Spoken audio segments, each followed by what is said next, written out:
kainahan, so karon mag-vlog na pud ta. Mag-vlog na pud ang inahan. So karon is akong i-share sa inyo nga harvest na gyud. Finally harvest na gyud ta sa atong pipino. Yeah, so legacy ni siya mga kainahan. So karon is naaday tay isa ka follower nga nag-comment sa atong katong niagi nga video. So nangutana siya akong. Yeah, so shout out day ko kay Eden Benitez. So nag-comment siya nga pila ba gyud daw ka bulan ay ma-harvest ang pipino. Yeah, so karon ako ang tubagon ang iyahang pangutana. So kay karon is first harvest ni nato sa atong pipino. So karon is September 15. Yeah, September 15 ta nag-start og harvest atong pipino. So actually mga kainahan, gahapon pa gyud ni siya dapat harvestan. So daghan na gyud kaayo tag makita nga dagko na. Yeah. So mao na ni siya ang atong pipino. Yeah, so September 15 karon. So gitanom ni namo siya is August 7. So kung atong ihapon og pila na ni siya kaadlaw gikan sa atong pagtanom is naa na siya sa 39 days. Yeah, so 39 days ang pipino ay nimo siya ma-start og harvest. Pero yeah, ang nakamaayo sa pipino is gikan sa imong pag-harvest, since kay ang pipino is every day gyud dapat siya harvestan. So nagsugod ta karon 15. So atong mahuman ni siya is 1 month. 1 month ka magsigi ka og harvest. Yeah. So mao na siya ang nakamaayos sa pipino. Yeah. So kami kay layo man mi sa buyer diri sa amo so walay buyer diri nga duol. So layo pa magbiyahe pa mi og layo para mag-deliver sa among pipino. So ang among ginahimo is every karon nag-harvest mi karon sa among pipino. So every 3 days mi naga-deliver para matingob na mo among harvest. So kay lugi man mi kung para karon mag-harvest ko og isa ka sako, then ugma isa ka sako niya ako dang i-deliver so lugi ko. Yeah, pero naga-deliver gyapon mi bisag duha ka sako kay para nang wala may bugas. Pero kung makaya pa gyud namo siya og tigom kay kung imo mo tigomon ang pipino mga kainahan, mura ra kagatigom og kwarta. Yeah, so kung amo mo i-deliver ginagmay, so ang kwarta nga among mahalin is anam-anam gihapon namo gasto. So among ginahimo is amo ang ginatigom ang among harvest kay para inigawas kumbaga matingob pod ang among halin. Yeah, so mo na siya among ginahimo. So every 3 days ta naga-deliver og pipino. Yeah, so every 3 days na aming income, pero kung buot nimo siya hunahon every day ka naga-income sa pipino kay every day man ta naga-harvest. Yeah. So mo na siya mga kainahan kung matingala mo kung ano nga pipino ra permanente ang inyong makita sa ako mga vlog, kay pipino ra gyud amo ang permanente tanom.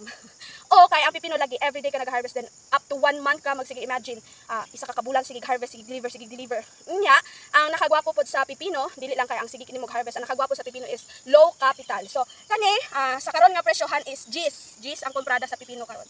So sa inana nga presyo is moabot ang atong income og 15,000 sa sulod sa isa ka bulan. Yeah. So gamay ra na siya hunaon. Actually gamay ra gyud siya. Pero dako na siyang tabang sa ato ang mag-provide lagi sa atong mga panginahanglan matag adlaw labi na nga naatay mga estudyante. Yeah, so ma-provide na to ang ilahang mga pang-adlaw-adlaw kay naatay pipino. Yeah. So dili maglisod ang inahan kung naay tanom. So nang pipino pod amo ang permanente ginatanom mga kainahan kay lagi low capital. So ang among capital ani is naara siya sa 2.5. Yeah. 2.5 to 3,000 diha ra gyud ako to dili gyud na siya mo abot sa more than 3,000. So dili man gud magkapareha usahay ang among magastos sa among pipino kay parehatong nagpipinuhan nitong niagi. Nato siya mga sobra. Yeah. So pag magpipinuhan mi usab katong mga sobra so magamit ko na mo usab. So mag-less na po dayon amo ang magasto kay less na lang man pud amo paliton ng mga abono, mga astrobag. Yeah. So kaning twine is kapila na ni namo siya ginagamit. Yeah, pila na ni siya kakuan. So sige ra namo ibalik-balik og gamit kay para dili na mi magsigig palit kay magamit pa man sa ato pa yung gamiton. Yeah. So mo na siya ang nakagwapo sa mga akong ma-endorse sa mga gusto mag-farm. Yeah, so pipino gyud ang pinaka gamay og financing niya, pinakadali mag-harvest. Yeah. So kana lang ang akong for today's video. Yeah. So tara, ubani ko ninyo kay mag-harvest ta kay excited ako mag-harvest sa atong pipino kay lagi dugay-dugay na kita sige hulat nga. Wa na gid pud tay bugas sa tinuod lang. So mag-harvest tag dali-dali kay para mabala na to ug ubay-ubay atong harvest karon kay palit na to bugas. Yes. So tara, mag-harvest ta. So kung mag-harvest pud ta og pipino, dapat natay gunting kay kailangan nato siya guntingon para maapil ang iyang pungango. So kani magong pungango kung imo na siyang tanggalon, mo na siya kadalian og kadaot sa pipino. So kung naa siya pungango, dugay siya madaot. So amot lang og ngano, pero na siya among na-experience. So kami every time nga mag-harvest mi kuanan ginamo siya pungango. Pero pag abot pud sa time nga mag-deliver na mi, so pag mag-deliver na pipino mo siyang ginahugasan, ayha na mo siya isulod og sako.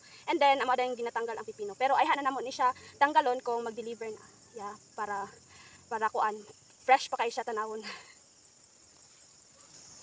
So mao ni siya ang resulta sa pipino basta magsigi og ulan. So sigig ulan gyud kada hapon sigig ulan. So mao ni siya ang mahitabo. So mag-fungus. Yes. So fungus ni siya. Ang magka-fungus ra pod is katura pong dapat sa yuta. Yes, katurang duol sa yuta. So Ano siya. Pero ang katong mga nasa ibabaw nga pipino dili kay na siya ginapunggus kay dili man siya madapat sa yuta. So mo nang kung magpipinuhan gyud dapat gyud imo jud siyang ipakatay sa babaw kay lagi kung imo siya ipakamang sa yuta. So daghan mo og pwede nga imuhang proseso nga imong i-apply sa imong pipinuhan. So kung gusto kag less nga hassle is dili na ka magtuwain, dili na ka mag-astrobag, dili na ka magposte. So ang uban is ginatanom lang din ginapakatay nila sa yuta. Pero less pod ilahang harvest. Yeah. So mas maayo gid nga inani nga strategy. Yes.